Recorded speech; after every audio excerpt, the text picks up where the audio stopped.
Viewers देखिए, ये जो ट्रेड डील है और ये जो लगातार अमेरिका की बुलिंग है इंडिया की तरफ, भारत की ओर, ये ट्रेड डील आप ये समझिए कि ये कोई रशिया से ऑयल खरीदने के वजह से नहीं रुकी है।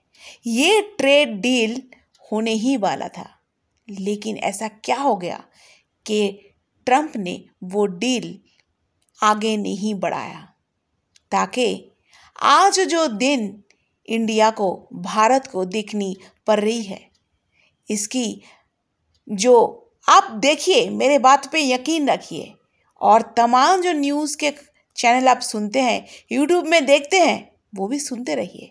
लेकिन देखिए, ये अभिशाप नहीं है भारत के लिए, ये आशीर्वाद होगा। ये ब्लेसिंग्स के रूप में भारत एक नई शक्ति की तरह उभर के आएंगे। कहते हैं, जहाँ पे आप मेहनत नहीं करते, सोचते नहीं, वहाँ पे आप तरक्की नहीं कर सकते। और ये भारत अपनी ताकत, अपनी शक्ति को पहचानने की एक जो वजह वो हासिल कर लिया है। और ये अमेरिका की लगातार बुलिंग से भारत झुकने वाला नहीं है। भारत अब तो ऐसा मुड़ेगा, ऐसा देखेगा और ऐसा उठेगा कि दुनिया ये जान चुकी है। लेकिन अफसोस, ये अमेरिका की ट्रंप नहीं समझ पाया है। लेकिन समझने वाले समझ गए हैं, जो ना समझे वो अनाड़ी है। इन्हें पढ़िए।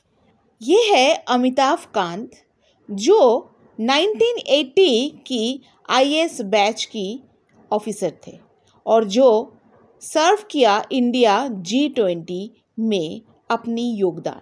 वो कहते हैं कि ट्रंप चाहे अगर 500 भी लगा देना टैरिफ, तो भारत के लिए ये बहुत अच्छा कारीगरी साबित होगा।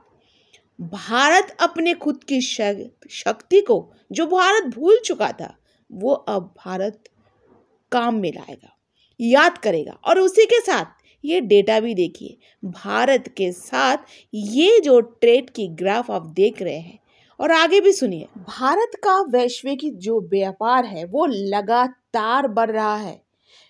विश्व की ऐसा कोई कोना नहीं है आज के दिन में भारत जिनके साथ व्यापार को नहीं कर रहा है, हर देश के साथ। और इसके साथ फ्री ट्रेड एग्रीमेंट्स FTAs भी किए हैं। और मेक इन इंडिया, आत्मनिर्भर भारत जैसी योजनाओं को, उसके जरिए विदेश जो निवेश है उसको आकर्षित किया जा रहा है।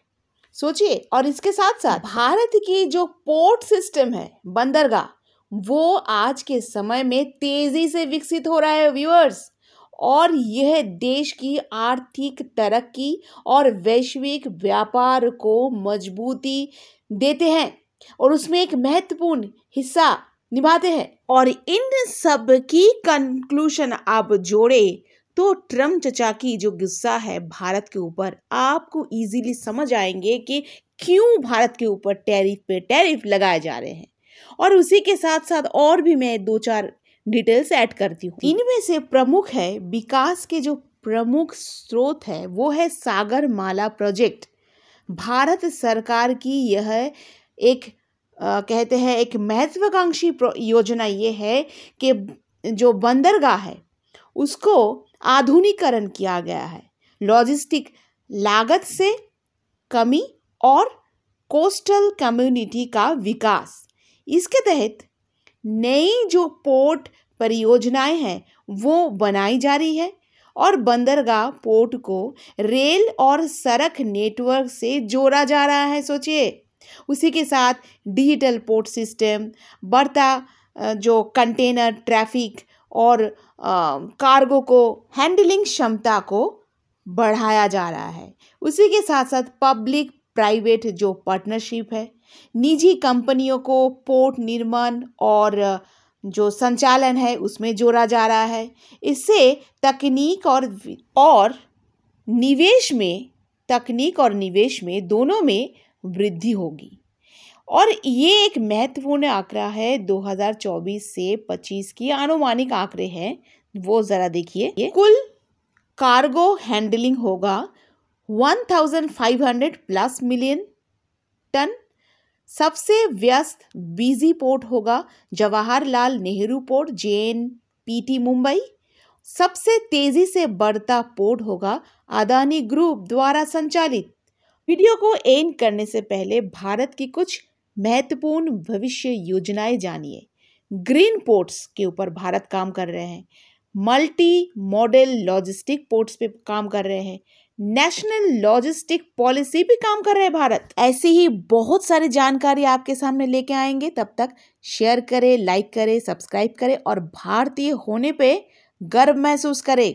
वंदे मातरम।